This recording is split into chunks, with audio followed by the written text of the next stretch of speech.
Ang sagot ay masalimuot, ngunit may isang katotohanang hindi natin maaring ipagkaila paulit-ulit. Tayong naghahalal ng mga pinunong hindi tunay na naglilingkod, kundi nagnanakaw.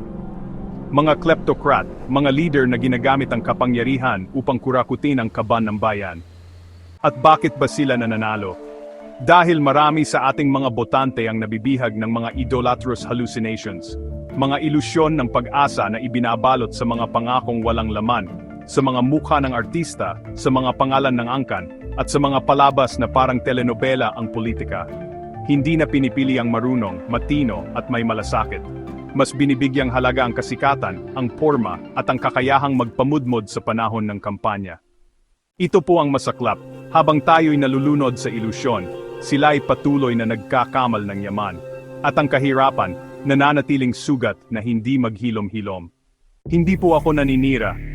Ako'y nananawagan. Hanggat hindi tayo nagigising, hanggat hindi tayo natututo, at hanggat patuloy tayong kumakapit sa mga huwad na idolo, hindi natin masusugpo ang ugat ng kahirapan. Ang pagbabago ay hindi lamang tungkulin ng gobyerno.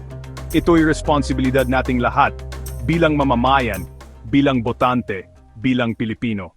Maraming salamat po.